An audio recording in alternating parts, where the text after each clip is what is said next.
Olá, é bom ter você de volta. Nessa próxima decisão, nós vamos confirmar como se satisfaz esse requisito da transcrição de trechos do acórdão regional, especialmente quando se tem em questão o tema da negativa de prestação jurisdicional. Trata-se do agravo 33, dígito 34 de 2013, cuja ementa traz o seguinte: é imprescindível transcrever o trecho pertinente da petição de declaração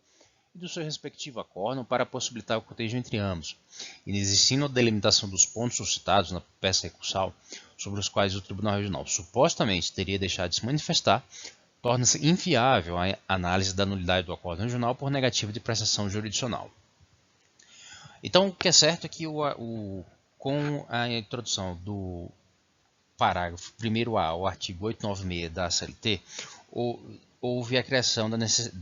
do requisito adicional de que a parte transcreva no bojo da sua peça de recurso de revista o trecho do acórdão regional pelo qual se permitisse ver o pré-questionamento da matéria que é objeto desse recurso de revista, ou seja, aquele trecho específico do acórdão regional no qual se examinou a questão que agora é trazida ao TST por meio do recurso de revista. Numa ampliação desse requisito, veio-se entender que para as questões relativas à negativa de prestação jurisdicional, ou seja, quando a parte alega que o Tribunal Regional não se manifestou acerca de algum tema ao qual deveria ou foi provocado a se manifestar, a parte não só teria que trazer a transcrição de trecho do acórdão regional, mas também deveria trazer o trecho, transcrever no curso do recurso de revista, o trecho da petição de embargo de declaração, por meio dos quais a parte provocava o Tribunal Regional a se manifestar acerca de determinado tema. E também deveria transcrever o trecho do acórdão no qual teria havido análise, ou ao menos onde ocorreu a omissão. Nos exemplos concretos, o tema principal da demanda está envolto em determinado tema. A parte entende que alguma questão relativa àquela pretensão não foi examinada. A parte então interpõe em base de declaração ainda no TRT e em frente a esse embargo de declaração, a esses embargos de declaração, o Tribunal Regional profere um novo acórdão, e agora para julgar os embargos de declaração. A negativa de prestação jurisdicional se consome, então, nesse segundo acórdão, no qual o Tribunal Regional é provocado a examinar um tema, normalmente sobre o qual já deveria ter se manifestado, mas ainda resiste a se manifestar. A repercussão de uma irregularidade como essa, de que especialmente se tratar de questão de ordem fática, o TST não poderá examinar o recurso de revista porque o ponto fático sobre o qual se baseia o recurso de revista não está inscrito no acórdão regional. Ou de forma ainda mais grave, se determinada questão jurídica não consta especificamente do acórdão do regional, esse tema será considerado como não pré-questionado e, consequentemente, não se admitirá recurso de revista acerca dessa matéria. Então, para tentar evitar essa omissão ou a falta de pronunciamento acerca de ponto fático ou de questão jurídica, a parte é obrigada, ou aquelas mais previdentes, devem interpor os embargos de declaração. E caso o Tribunal Regional se mantenha silente a respeito dessa matéria, se caracterizará a negativa de prestação jurisdicional, que rende ensejo ao conhecimento do recurso de revista e eventual provimento para determinar o retorno dos autos ao Tribunal Regional para que se manifeste. Então, o ponto principal, que aparentemente, ou melhor, para a maior parte das pessoas já estava claro, mas que em vista desse julgamento relativamente recente ainda é objeto de alguma controvérsia, é de que, especialmente após a edição do parágrafo 1º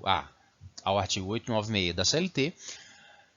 quando se trate de alegação de negativa de prestação jurisdicional, é importante que a parte não só transcreva o trecho do acórdão regional no qual deveria ter sido tratado aquele tema, mas também o trecho da petição de embargo de declaração nos quais a parte provocou o Tribunal Regional a se manifestar, e ainda a resposta a esses embargos de declaração constantes do acórdão que julgou esses embargos de declaração, de modo a possibilitar que se identifique claramente que não só aquele tema era integrante da demanda, tal como apresentado ao Tribunal Regional, Como a parte identificou o Tribunal Regional de que havia tema ainda, objeto ainda acerca do qual havia necessidade de pronunciamento, e a demonstração inequívoca de que houve silêncio, houve prestação jurisdicional incompleta por parte do Tribunal Regional. Esse requisito pode parecer um pouco